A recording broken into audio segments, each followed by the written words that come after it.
Hello everyone, welcome back. I hope you guys are well rested and are ready to continue with your lesson. For this lesson, we're continuing with acids and bases, and I need you guys to have the formulas that you wrote in your notebooks nearby because you're going to need them to understand and follow the procedures for solving the following exercises. Okay, so let's start with that then. I'll remove myself completely, and here we go. So, it says in here, find the pH of a solution that has a hydrogen concentration of 0.02 molars, basically. This is a molarity, okay? So, there we go. Use the formulas necessary for the following calculations. This means that you're actually able to use more than one formula for this. And in many occasions, you will need to use two or even more formulas, okay? The normal amount is about two of them. And in some cases like this one, you only need one. So, the first thing you guys gotta do is identify what you're working with. First of all, what is the problem asking? It is asking you to find the pH. Okay, and the problem is giving us the concentration of hydrogen ions, which is 0.02. Okay, so now that we know that, we can start working. Which formula works best to solve this problem out of the 10 that you guys have? Well, the easiest formula is this one over here. So it equals pH equals the negative logarithm of the concentration of hydrogen ions. Okay? So then, now that we know this, we simply gotta input the information into the formula. So, this is basically equal to the negative log. By the way, in your calculators, you gotta write this over here. You gotta write log before putting in the actual value. In this case, logarithm of 0.020. And this is going to be equal to, sorry, I forgot to put the equal in here. And this is going to be equal to negative 1.69. Alright? This answer, the answer of the logarithm, will always be negative, which is why we leave an extra negative on the outside of the parentheses.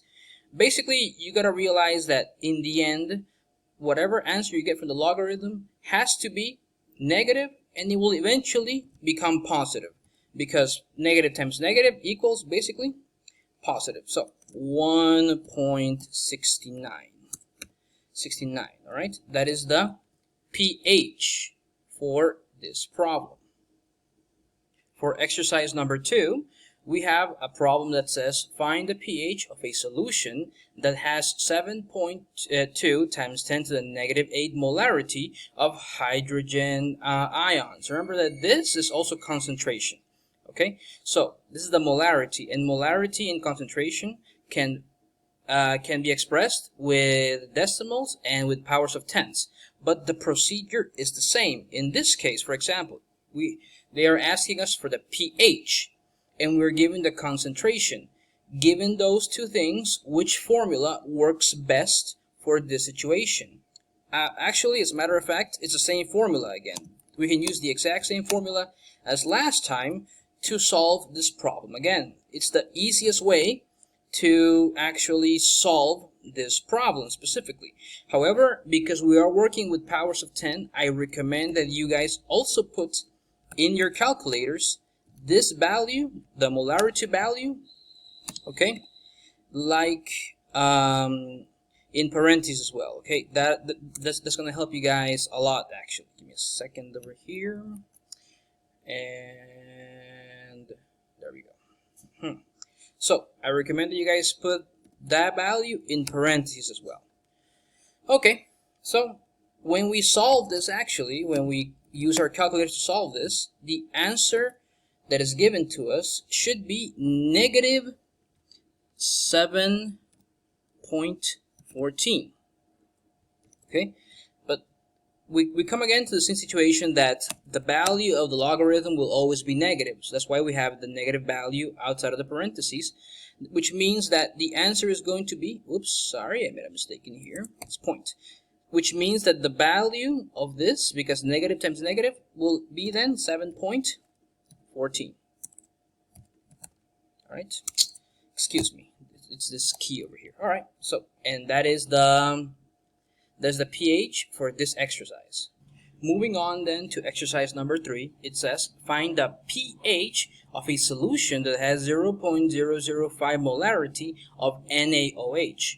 Now with this problem, we need to take a little step back. We need to stop and think about what we're doing, because they are asking us for the pH, but they are giving us the concentration of a base. Alright? pH, remember, is for acids, but pOH is for bases or alkalines, okay? So this problem actually requires a little bit extra work. First of all, we cannot calculate pH with this. So we gotta use another formula.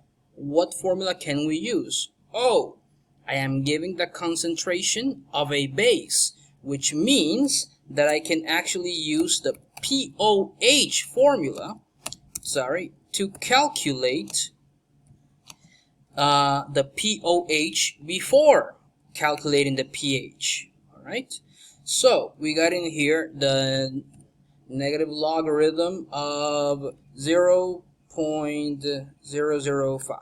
There we go. So our pOH, if we follow the formula step by step, should be then 2.3.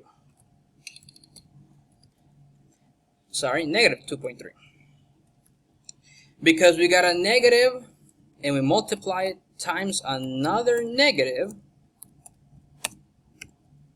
Okay, that means that our pOH is going to be 2.3. However, we are not being asked for the pH. We are being asked for the pH. So we're not done yet. We gotta use another formula to calculate the pH. Now that we have the pOH, which formula can we use to calculate pH? If we remember, there is a formula that looks like this. pH equals plus pOH equals 14. Right? If we input this value into the formula, it means it's going to look like this.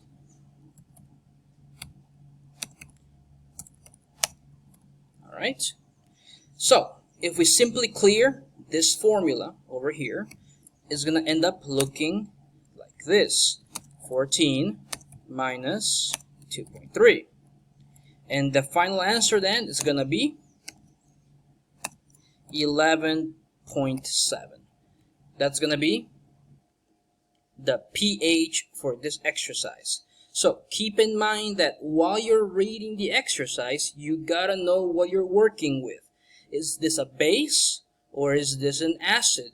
For this, you need to remember the descriptions of acids of Lewis, of Bronsted-Lowry, all the extra theory that I gave you guys on the other videos. So keep that in mind. Some exercises, you need to figure out if you're working with a base or a acid and work accordingly and using as many formulas as needed. Exercise number 4. Find the concentration of hydrogen ions of a solution that has a pH of 2.9 actually, sorry. Okay, which formula is suitable for the situation? First of all, I am looking for the concentration of hydrogen ions, and I am given the pH. Which formula then is best suited for the situation? Well, if you remember, there is a formula that looks like this. It is the concentration of hydrogen ions is equal to 10 elevated to the negative pH. Alright, so basically, this is the formula we can use to find the concentration of ions then, which means that this over here is gonna equal 10. What's the pH? 2.9. So equals 10 elevated to the negative 2.90. Alright? When you're inputting this into your calculator, this is how it should look like. Alright? It has to look like this in your calculator screen. Which means then that your answer for this one is going to be 1.26 times 10 elevated to the negative 5. And that is the answer for this particular exercise. Small correction in here, boys and girls, I'm sorry. This should be negative 3. Keep that in mind, please, because we need this value for our next exercise. Exercise number 5. Find the hydroxide concentration from the previous exercise. Alright, so from our previous exercise, we know that our hydrogen concentration is 1.26 times 10 to the negative 3. Since we're being asked this, and we have this, which formula best accommodates to solve this specific problem? Well, if you guys remember, there is a formula that is basically the concentration of hydrogen times the concentration of hydroxide ions. Alright, and this is going to equal 1.0 times 10 to the negative 14. Sorry, small mistake in here, to the negative 14. Okay, so if we use this formula, we can actually find the hydroxide concentrations. So let's input this information into the formula. That means that this is equal to this, okay, times the concentration of hydroxide, and that equals this basically. So if we just clear the formula, it means that we are going to be left with basically, we're going to be left with, sorry, the hydroxide concentration equals 1.0 times 10 to the negative 14 divided by 1.6 by 1.6, okay, times 10 to the negative 3. However, I recommend that when you're inputting this into your calculators, you use parentheses. That way, you're going to avoid your calculator doing any wrong calculations, basically. Alright, so I recommend putting these two values into parentheses, which means that our final answer is going to be 7.94 times 10 to the negative 12. That is the hydroxide concentration. The hydroxide concentration when we have this hydrogen concentration. We have one more exercise to solve, but I will solve it in a separate video. So once you're done taking notes from this video and all of its exercises, please jump over to the second part of this particular exercise solving session.